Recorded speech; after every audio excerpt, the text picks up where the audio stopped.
July 20 ശനിയാഴ്ച. മത്തായി 12:14 മുതൽ 21 വരെ വാക്യങ്ങൾ. പുരാതന റോമിൽ വെസ്റ്റൽ കന്യകമാർ എന്ന ഒരു ഗ്രൂപ്പുണ്ടായിരുന്നു. റോമിലെ വിശുദ്ധ അടുപ്പിൻ്റെയും അതിൻ്റെ ജ്വാലയുടെയും കന്യക ദേവതയായിരുന്നു വെസ്റ്റൽ വെർജിൻസ്. പുരാതന റോമിൽ അവർ വളരെ ബഹുമാനിക്കപ്പെട്ടു.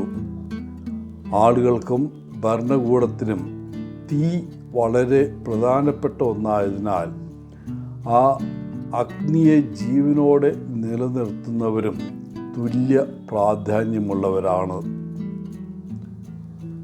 എന്നിട്ടും ഈ വെസ്റ്റൽ കന്യകമാർ ഏറ്റവും കർശനമായ നിയമങ്ങൾക്ക് കീഴിലാണ് ജീവിച്ചിരുന്നത്.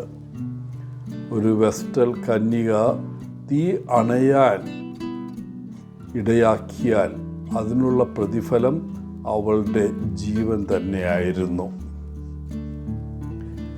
ദീർഘകാലം തീ ആളിക്കത്തേണ്ടി വരുന്ന ആർക്കും അറിയാവുന്നതുപോലെ വൈക്കോല് കൊണ്ട് തീ കത്തിച്ചിട്ട് പ്രയോജനമില്ല, അത് പെട്ടെന്ന് കത്തുമെങ്കിലും. അതുപോലെ പൈൻ മരവും മൃദുവായതിനാൽ കത്താൻ എളുപ്പമാണ്, എന്നാൽ അത് നീണ്ടു നിൽക്കുന്ന തീയുടെ അത്രയും വരില്ല.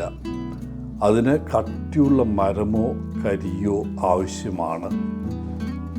ഇതുപോലെ ആത്മാവിലെ തീ ആളിക്കത്താൻ ഒരാൾക്ക് ആവേശത്തിൻ്റെ അഗ്നി, സ്നേഹത്തിൻ്റെ തീജ്വാല, വിശ്വാസത്തിൻ്റെ തീ എന്നിവ ആവശ്യമാണ്. ഇന്നത്തെ സുവിശേഷത്തിൽ ഫരിസേയർ യേശുവിനെതിരെ ഗൂഢാലോചന നടത്തുന്നതായി കാണാം. യേശുവും അവൻ്റെ സ്വാധീനവും അവരെ വളരെയധികം ഭീഷണിപ്പെടുത്തി. അവനെ വധിക്കണമെന്ന് അവർ തീരുമാനിച്ചു. താൻ അപകടത്തിലാണെന്ന് മനസ്സിലാക്കിയ യേശു ആളൊഴിഞ്ഞ ഒരു സ്ഥലത്തേക്ക് പോകാൻ തീരുമാനിച്ചു.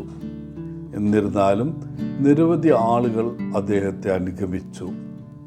അവൻ രോഗികളെ സുഖപ്പെടുത്തുകയും എല്ലാവരോടും സുവിശേഷം പ്രസംഗിക്കുകയും ചെയ്തു. തൻ്റെ ജീവന് ഭീഷണി ഉണ്ടായിരുന്നിട്ടും എല്ലാവരെയും സുഖപ്പെടുത്തുക എന്ന തൻ്റെ ദൗത്യം അദ്ദേഹം തുടർന്നു. തന്നെ വെളിപ്പെടുത്തരുത് എന്ന് യേശു ജനങ്ങളോട് ആവശ്യപ്പെട്ടു. ഇത് തനിക്കെതിരെയുള്ള ഫരിസേയരുടെ പ്രതികാരത്തെ തീവ്രമാക്കുകയുള്ളൂവെന്ന് അവൻ മനസ്സിലാക്കിയിരുന്നു.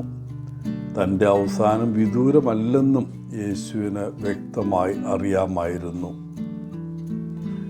എന്നാൽ യേശു തൻ്റെ ദൗത്യം നിർവഹിക്കുന്നതിൽ ഒരിക്കലും ശ്രദ്ധ വ്യതിചലിച്ചിരുന്നില്ല. എല്ലാ ഭീഷണികളും എതിർപ്പുകളും അവഗണിച്ച് അവിടുന്ന് രോഗികളെ സുഖപ്പെടുത്തുകയും പഠിപ്പിക്കുകയും ദൈവവചനം പ്രഘോഷിക്കുകയും ചെയ്തു. ആത്മാവ് വസിക്കുന്ന ദാസനാണ് അവൻ. ഒരു ദാസൻ അല്ലെങ്കിൽ സേവകൻ എന്നതിൻ്റെ അർത്ഥം എന്താണ്? അതിൻ്റെ അർത്ഥം നാം യേശുവിലേക്ക് തന്നെ നോക്കിയാൽ മതി. ഒരു പ്രത്യേക ദൗത്യമായി ഭൂമിയിലേക്ക് അയക്കപ്പെട്ടവനാണ് യേശു.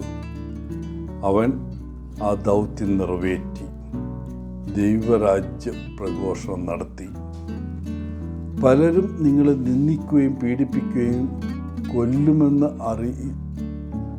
അറിയുമ്പോഴും ഒരു പ്രത്യേക ദൗത്യം നിറവേറ്റുക അത്ര എളുപ്പമല്ല. പക്ഷേ യേശു ജീവനെ ഭയപ്പെട്ടില്ല. ജീവന് ഭീഷണി ഉണ്ടായിട്ടും മറ്റുള്ളവരുടെ ഇംഗിതത്തിന് വഴങ്ങിയില്ല. തന്നെ അയച്ചവനെ അനുസരിക്കണം. അതായിരുന്നു യേശുവിൻ്റെ ദൗത്യം.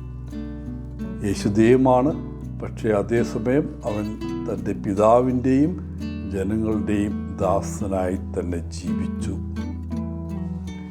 എല്ലാവർക്കും നല്ലൊരു ദിനം ആശംസിച്ചുകൊണ്ട് ഒത്തിരി സ്നേഹത്തോടെ പോളച്ചൻ CSSR from Kerala.